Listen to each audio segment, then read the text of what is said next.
The Becoming Unsilenced podcast is about awakening to the greatest potential you always were.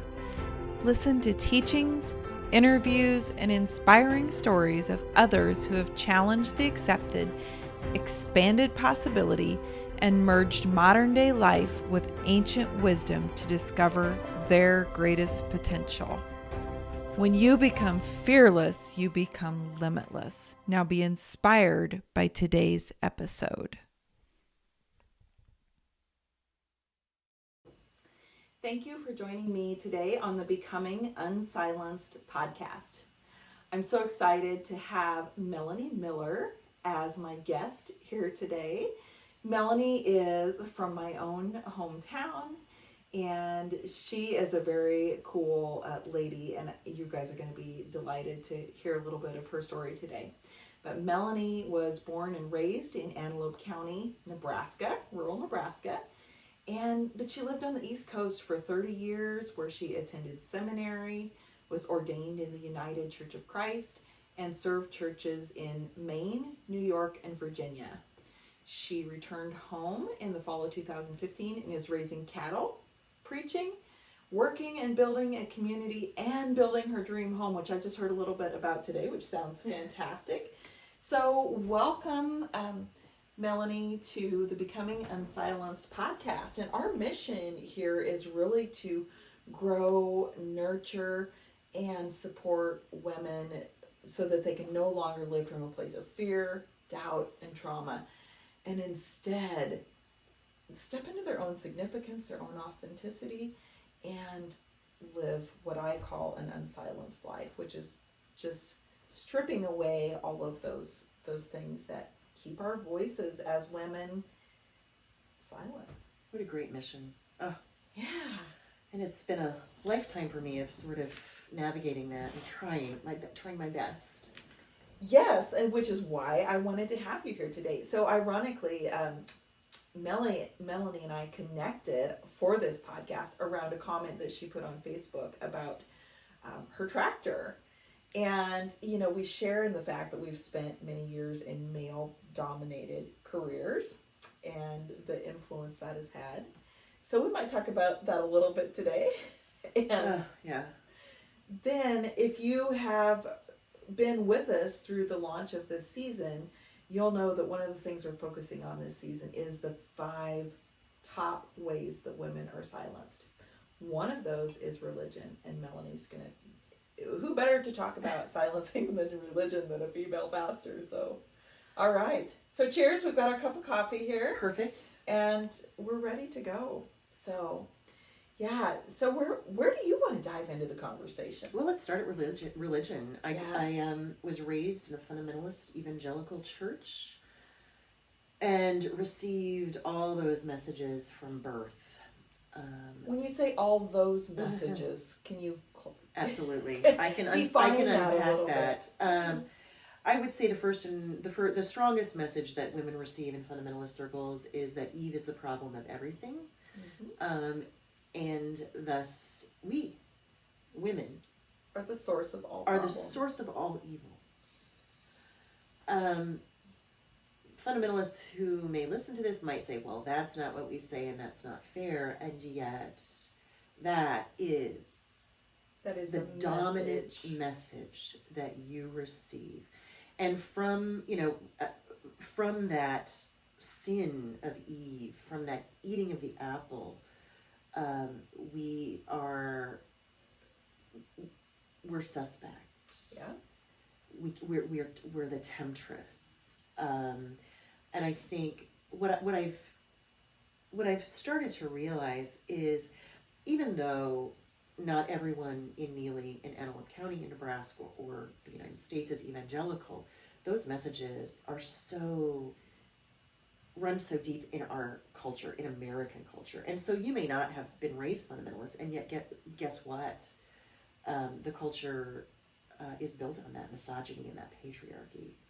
I agree with that completely. I think those messages and those threads are so woven into our culture that they sneak up in ways that we don't anticipate. Okay, so Eve, source of all the problems because, we can't trust females to make good decisions. She ate the fruit. What else? What other messages? Oh, clothing. And again, that's being the temptress. Women in evangelical circles are policed. Their bodies are policed. Their clothing is policed because we must stay chaste. We must not tempt men. And now that's so ridiculous. Men are never taught to be responsible for their emotions or their actions. It's always women who are told not, don't tempt them, don't do anything to incite them, or it all comes back to us, or at least it did in that framework that I was raised in. So clothing, body, good grief, it's so deep. Can I offer one from my own experience? Absolutely. Is this idea that we're broken, that we're somehow beyond repair, and that without some magical help, we're not ever going to be possibly glued back together. And I think that goes back to original sin. Yeah. And that magic help comes from Jesus, right? Yes. And without that magic help, we're nothing. Exactly. We're nothing. We're lost. We are guilty. We are convicted. And I could think of, how I received those messages as a child and how I've spent years and years and years unwinding those out of my own belief system. Women should be silent in church. Mm-hmm. I mean, how many of us grew up with that message? How many of us, and again, it's not just evangelical, it's Catholic, it's some Lutheran denominations, it's some, Islam has that thread, Judaism has that thread. I think all religions have that fundamentalist thread running through them. And so I think so many women throughout the world have been taught that you need to be silent because you can't be trusted. You certainly don't know what you're talking about. You are other, you are less. And that starts bubbling up in all sorts of ways throughout cultures everywhere. That expands into this career where we're talking about being in male-dominated careers. And woman after woman after woman that I talk to, whether they're in an interview process and, they're the woman who gets declined for the job, a female physician that a friend of mine who, talks about the things that female physicians are expected to do that men aren't expected to do.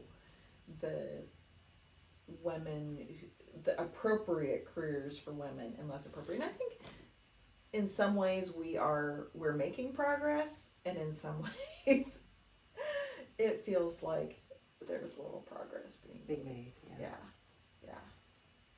And I watch younger clergy women, and I'm so inspired and a little jealous because so many of them really own their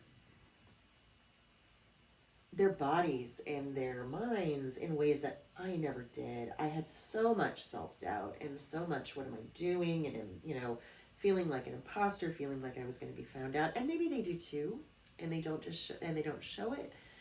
But their ability to challenge in really creative ways, to challenge patriarchy and misogyny, it's so inspiring. And so I think, yes, there are changes that have been made. We are making progress, and yet I watch how women who dare question, who dare say this is not okay, how they're silenced and demonized. Or they're not even speaking up. And part of that is sometimes we don't have the skills on how to speak up in a way. One of the things I firmly teach women about is conflict-free communication and conversation, where I can say everything that I need to say without stepping on your toes. And in a way that we can invite conversation instead of blame. And what do you think that's about? Do you think that's about just generations of women not ever speaking their truth? And so we don't know how to do it in a way that doesn't bring about conflict. Yeah, well, I think it goes back to family patterns replicating, and we communicate essentially how, growing up age 0 to 7, that's when our minds are open filters, and everything that we see happen is pretty much establishes that baseline of how we're going to operate going forward. And I think that's where our baseline communication is established. So if we never saw anybody role model that positive, healthy, proactive communication, instead of, I see so many women passively and aggressively communicating, and they don't even realize they're doing it. It's just the only thing they know. And so that's why I also partner the skill set. I mean, we have to learn the skill set in order to be able to do it. Absolutely. Yeah. So rewind back to when you decided to go into seminary. What spurred that in you? So I grew up in a fundamentalist church. Women were not ordained. Women could not speak in church. And yet, with so many churches, women were responsible for so much of it. They were responsible for the children. They were responsible for Sunday school, although, the person really running the show was a male, and yet all the women did the work, right? Yeah. I mean, that's how it operated. Yeah. But they could not, they couldn't speak from the pulpit. They could sing special music, that was allowed. And so because it never even crossed my mind to be a minister, I wanted to be a missionary, because women were allowed to be missionaries. Sure. So I wanted to be a missionary, and when I was a kid, I preached to my dad's cows. I would put a 5-gallon bucket, stand on a 5-gallon bucket. There was a fence post that was cut at an angle, and I, told them all they were going to hell and needed to accept Jesus Christ as their Lord and personal Savior. And then we would sing Just As I Am over and over again, and I would have an altar call, and all the cows would come forward. Oh, I love it. So again, modeling exactly what you had heard and learned. Exactly. Yeah. And so my version of that, by the way, was lining up the little tiny people, the plastic people, the Fisher-Price people. And they would all have a problem because someone would get in trouble because they didn't act right, and then they would all gather together to get in trouble. So that was my version of that. And isn't that interesting that that's what you thought church was? Yeah. You've got to act the right way or you're going to get in trouble. Yeah. And that was what church was. That's what the whole model is based on, and that just blows my mind. I often say, so I went through what I call sort of normal adolescent evolution, where you just start questioning everything that you're raised. You start questioning your parents because your parents don't know anything, and sort of started questioning religion, and then landed in a UCC church. Okay. And for the first time in my life, religion wasn't about those lists of rules. It was about relationship. And that shift was so just mind-blowing for me. Like, what is this? I'm in a community where they actually care about me. Probably almost felt a little suspect, like, what's going on here? They don't care about what I'm doing. They're not, it's not about a list of do's and don'ts. It's about relationship. And so that was really incredibly transformational for me. And so from there I went to seminary, and seminary was both wonderful and excruciating, because when I started seminary, I really started deconstructing. And so that... Okay.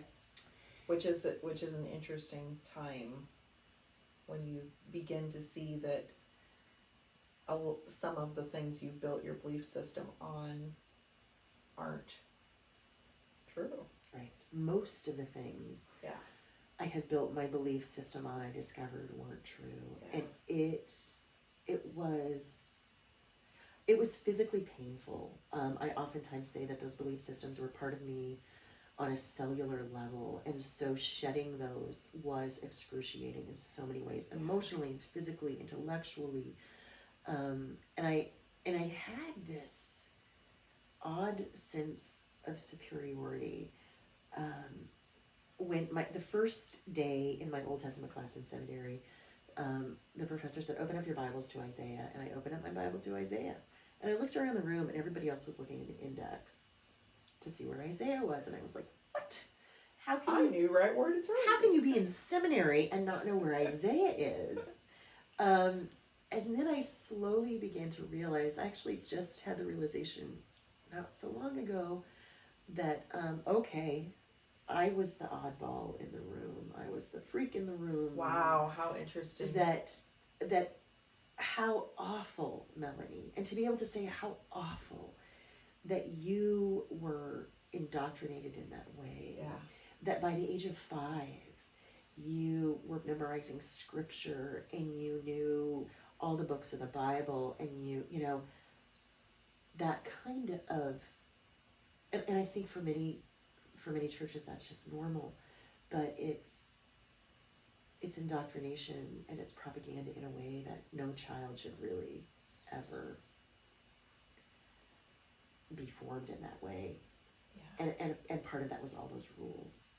Yeah, so I think when I'm listening to you and I hear that, and I think when I look at religion, there's such a difference between religion as a institution and spirituality of connecting with that spirit, that soul that lives inside of all of us.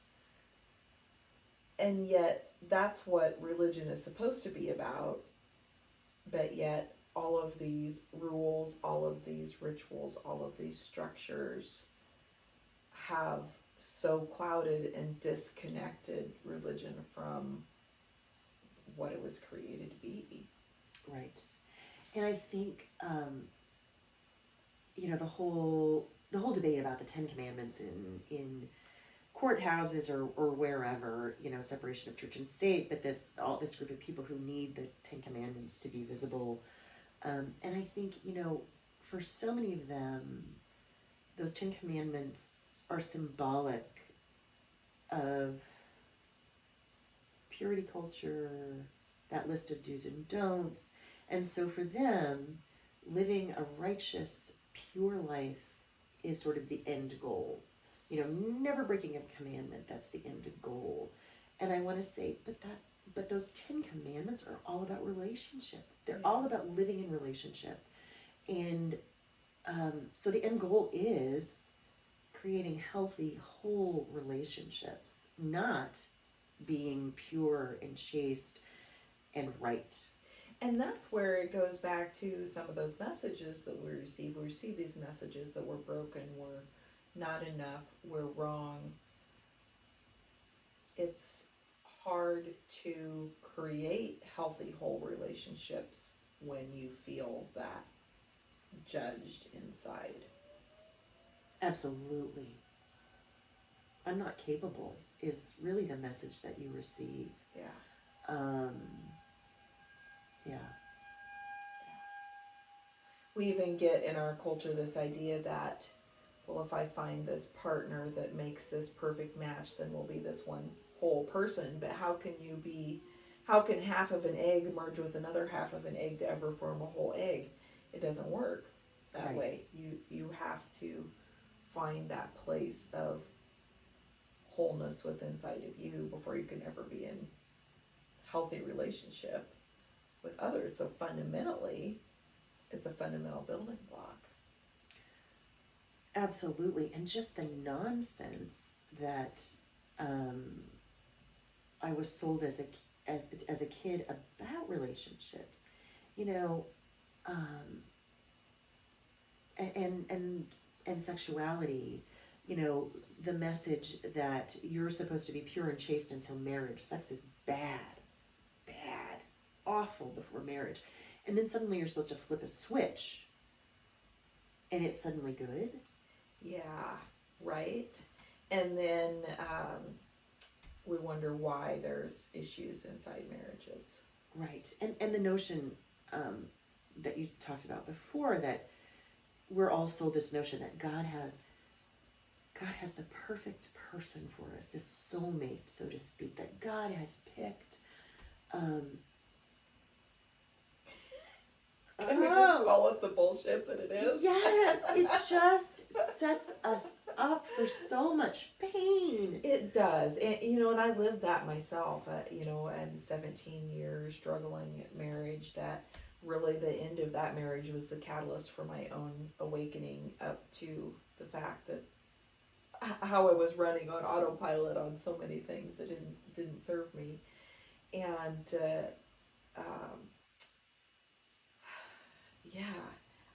I see, where I stand today, I see every relationship that comes into my life as there to serve a purpose and serve me and serve that person in our own mutual growth, whether 6 months or 6 years or a lifetime. But this idea that I have to be harnessed to this person for a lifetime, because when I was 18 and made a decision that was completely following the path that I had been indoctrinated in. And, I delayed divorce for myself for several years because of the fear of condemnation of my family and friends. That was reality. And that breaks my heart that you were unhappy for so long. Yeah. And you didn't do what you needed to do because of those messages. And I just think, how much time did I lose? How much time did you lose? Yes. How many women are still out there who are miserable? Who don't find their own happiness worthy of pursuing. Right. It's interesting, when I decided to file for divorce, one of my sisters knew. And then as I kind of shared it with the greater family, I really was trying to explain to my mom and dad why I was doing this. And, they just thought I needed to get with it and get along. And I remember my sister saying to me one day, I hate to tell you this, but they don't have your happiness is not their priority. Right. And wow, I needed to hear that day. And I needed to hear, she then went on to say, but it's okay for you to have your happiness as your priority. And that was a mold that we needed to break in our family cycles there, to say, and it's a mold that, wow, what would women, the power and the presence women would bring to this world if we all put our own happiness as number one priority in our life. Right. And let's take that back to the Ten Commandments. Yeah. So you're supposed to follow all these rules about marriage and relationships. And for them, that's the end goal. As long as you follow those rules, you're okay. Then we've measured up to that stick of perfection or whatever. But yeah, I mean, that's not the goal, right? Yeah. The goal is relationship and wholeness. And I think if we could shift that culturally, because I think any failed relationship can be devastating. Any failed relationship can be painful. But if we can make that shift to, okay, this is ending, and how do we do this in a way that honors who we are, where we've been, where we're going? How do we make this into something that's okay? Yeah. And not something where we have to draw the other person in it as the villain. Right. And have this lifelong uncomfortable battle drawn in the sand. Yeah, I find that very interesting. And I always say, hurt people, and healing people heal people. Mm-hmm. And we often get involved in this blame game about whose fault things were. And I don't know. I think some of that, where do you think that comes from? The need to blame other people. I mean, Eve, good Lord, right? Yeah, so you're right back to where we started. Right at the very beginning of the narrative. Yeah. The very first relationship That's interesting. I'm sitting here thinking about biblical models of relationship and how often there is somebody to blame, right? And what would those, are there any healthy models in biblical narratives? All right, maybe that's for a different day. Holy cow. We're going to come back. I'm going down the rabbit hole. Yeah, we're going to have a whole series on that one. So let's go back to your experience, 30 years as a pastor? Yes. What did you learn in those 30 years about being a woman and becoming unsilenced in your role as an individual and as a leader?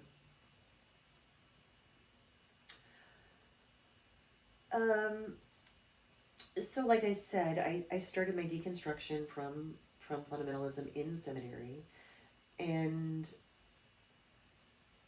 up until just recently, I thought that was, kind of a one and done. Okay, I deconstructed, it's over. But I've been realizing that those belief systems run deep, and just having the awareness that, okay, they're still there, and there will be things that pop up, and just kind of, okay, that's where that comes from. And then just shifting thinking and thinking about it in a different way. So it's still a journey. But I think so much of those early years in ministry, I felt, imposter syndrome, like, who am I? Yeah. And how did you overcome that? How did you step out of that imposter feeling? It took a long time. It took a really long time to be comfortable with being the expert in the room. And I know theology. I know the Bible, because guess who taught me about the Bible? Fundamentalists taught me about the Bible. I am probably, especially in a room of liberal pastors, I'm gonna go out on a limb here and say I probably know the Bible better than anybody else in the room. So yeah. I can claim that. I can claim I'm an expert in this, and I can speak two different languages. I can speak a liberal progressive theological language, and I can also speak a fundamentalist language if I need to. But more and more, I would say, through the years,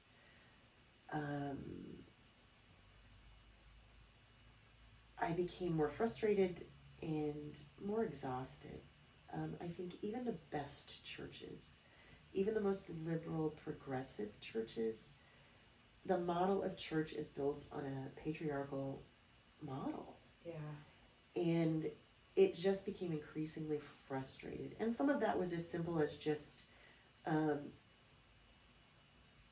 being out with a friend and being introduced to mutual friends as this is Melanie, she's a pastor, and then having those people assume they knew who I was.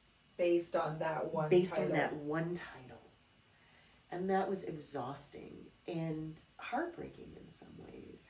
And then, the compulsion to, well, let me explain myself. I'm not that kind of a pastor. And not wanting to do that anymore. Yeah. Not wanting to take that on.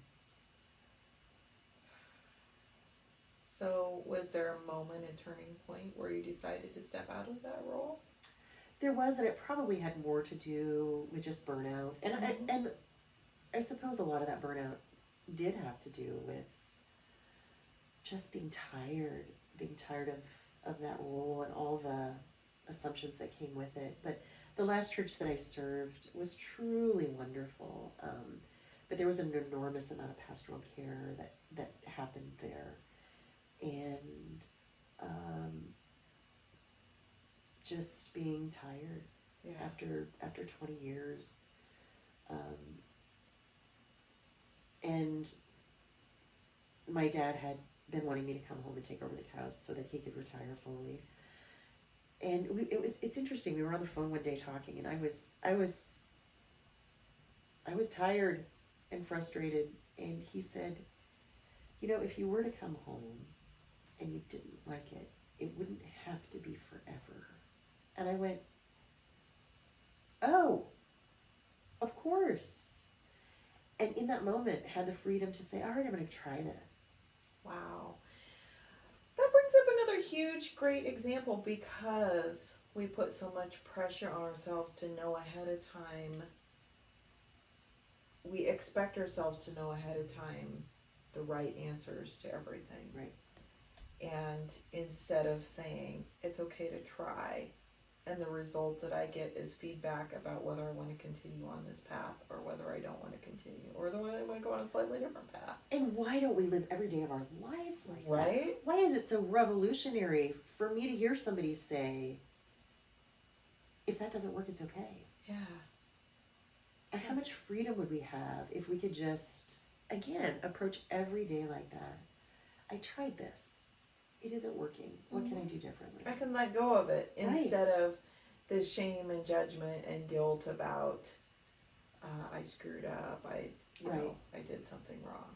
No, we can let go of it. Yeah. And let it be feedback that says, okay, I know I don't want to do that anymore. Right.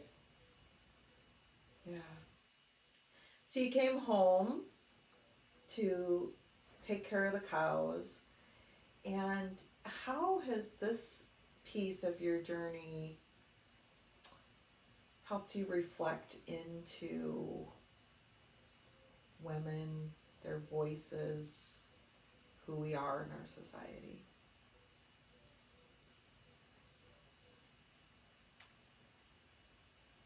You know, living on the East Coast for so long, where women, I think, tend to be perhaps more liberated than women in rural areas. Although I think it's safe to say that all women struggle with the same issues.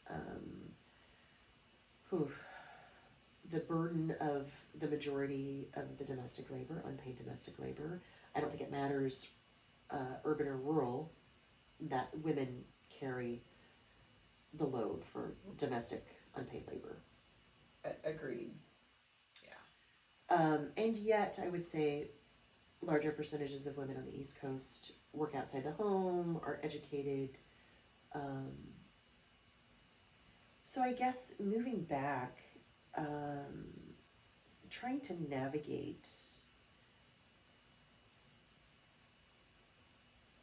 this is where I grew up, and this is where I received all of those messages. And so it's like every corner I turn, I'm sort of confronted with childhood and becoming.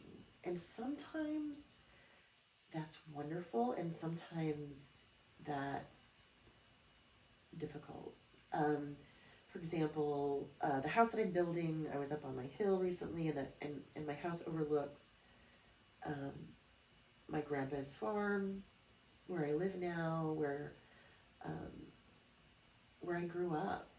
And so there was something so wonderful about looking over that space and realizing this place formed me, this land formed me, and feeling so connected to that place in a more organic, spiritual way. But then I think the difficult part surfaces when, you're in town and you run into somebody who you went to church with when you were a kid, and you were like, ooh, consciously or unconsciously, those old patterns and frameworks are there. So I'm curious about you've come back into this world with a much different perspective. How comfortable is it for you to share that new perspective confidently when you probably engage someone who sees the old Melanie and doesn't understand and see outside of that personality? So last year about this time, I took a call to serve a church in the area, and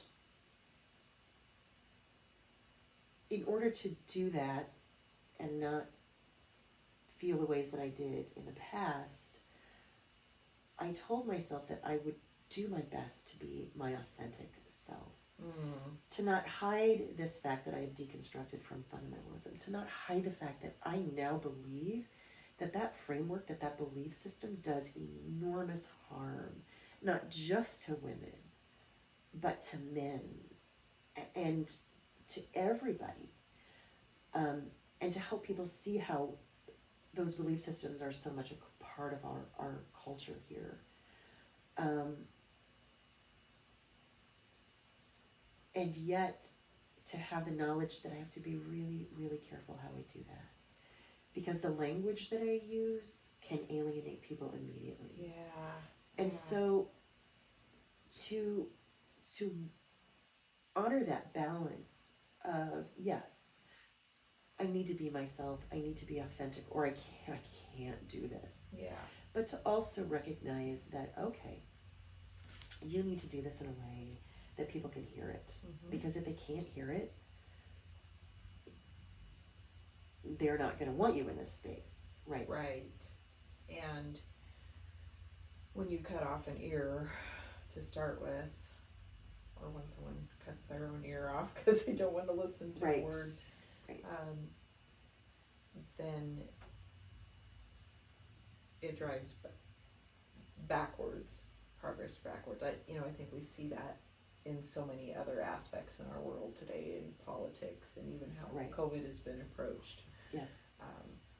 So I honor the wisdom in that for you of saying, I need to look at how I can use language that is heard, that then allows people to form and shape new perspectives.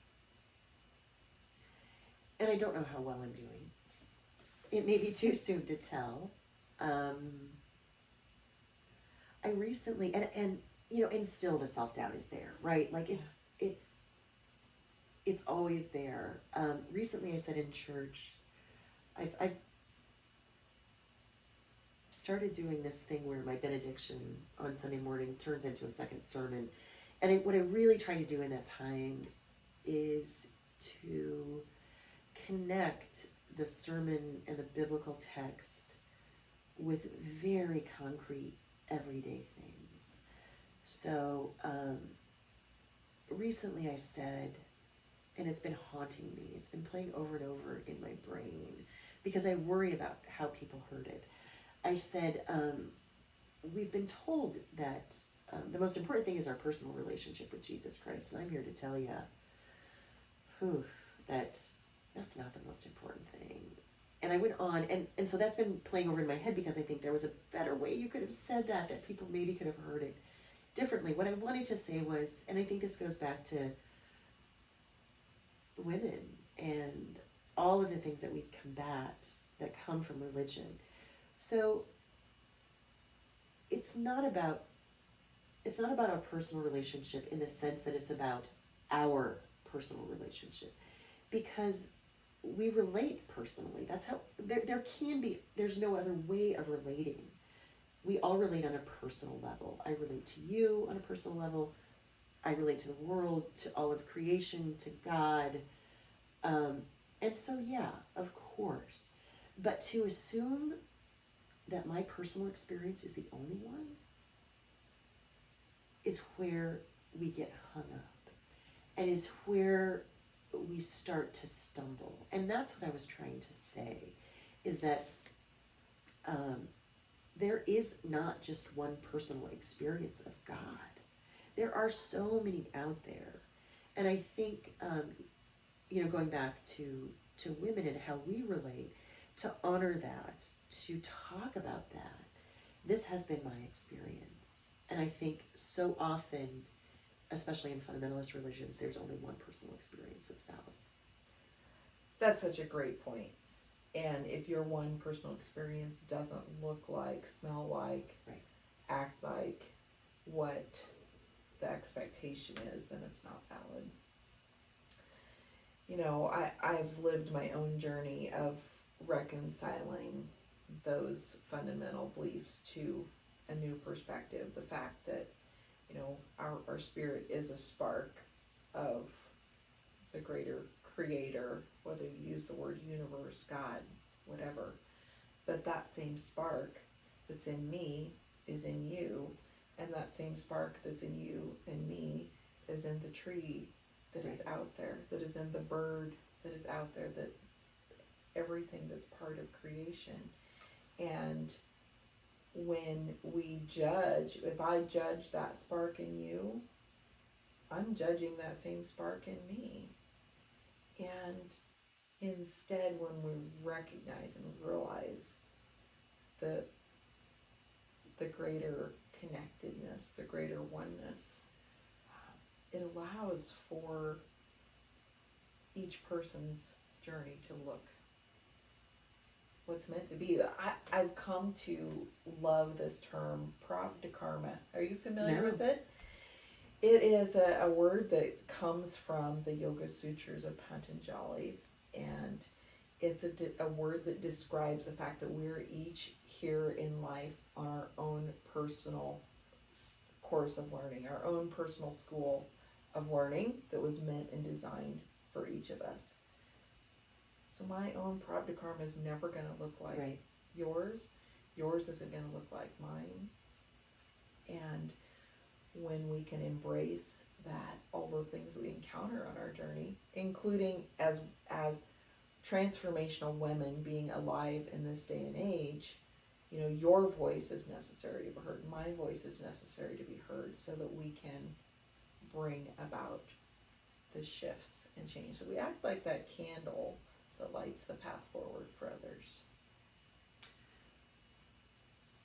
And it breaks my heart that so many women who are trapped in fundamentalist belief systems do not have their own personal journey.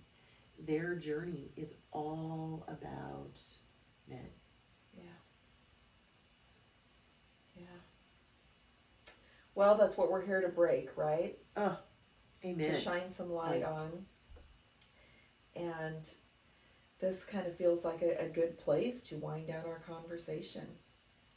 If you had the ability to share one piece of wisdom and message to all the women who are going to be listening to this, what would that just kind of one nugget of truth be? Ooh. Healing and wholeness is what God desires. Healing and wholeness, and I think, as I just spoke about, growing up in a fundamentalist framework, my wholeness was never talked about. My wholeness was never a priority. And so find those people in those places that are about resurrection and transformation, but for you. Find those people and places that support you in your becoming, and live there. Make your home there. Yeah. And I'm going to share in just a moment how you can do that through our community if you're hearing this today. So, 2 final questions for you. How has connecting back to your own wisdom inside of you helped you to become unsilenced?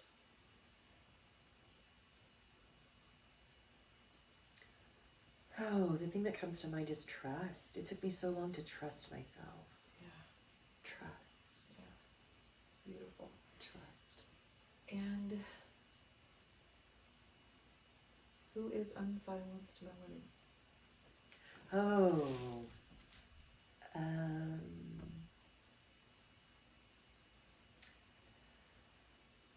Unsilenced Melanie is about grace, not just for herself, but for people around her. To know that we're all in this journey together and we're doing the best that we can.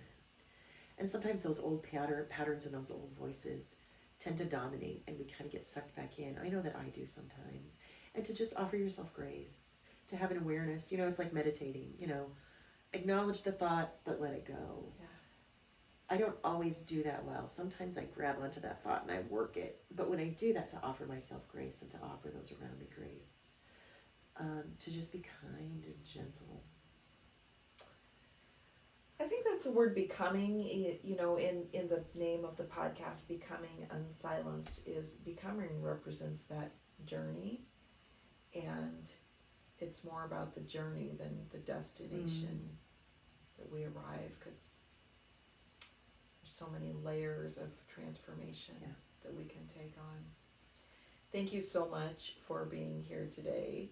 And thank you for the sharing opportunity. This has been conversation. so It's great. been fantastic. And if you've been out here listening today in on our conversation, please drop a comment. Let us know what you thought about it, what resonated with you, what questions came about because of this conversation. And then most of all, I want to share with you, if this resonated with you today, this is a community where you can truly become unsilenced. Our community believes in connection back to your own inner wisdom and spirit, healing the past, and then taking inspired action towards your future. And we have a whole community of experiential learning to help you do that. So you can start by checking out in the show notes and the below a link to a quiz. So you can take the Becoming Unsilenced quiz and kind of get a score to see like, where are you at on this unsilenced journey? And then from that, you can come into one of our workshops, our one-on-one transformational coaching, which is where the true rubber meets the road and you can really accelerate this pace of healing and learning and connection. Or you can join one of our unsilenced communities. And unsilenced circles, we have small groups of women dedicated to supporting each other through the growth, their own growth and journeys that meet on a regular basis. That's our unsilenced circles. And then if you're hearing this and you feel like, oh my gosh, this is my mission, is to help further this idea of becoming unsilenced, then you can also come into our community as an ambassador, which is really, we support you in your own journey while you also support spreading the word through our podcast. All right, thanks for being here today. And I hope that because you've shared this moment with us today, your week, your life, and your journey ahead has become better because of being here with us today. Take care. Thanks for being here. If you have a topic or question you want to hear more about, send it to us at the email below. Have an inspired day.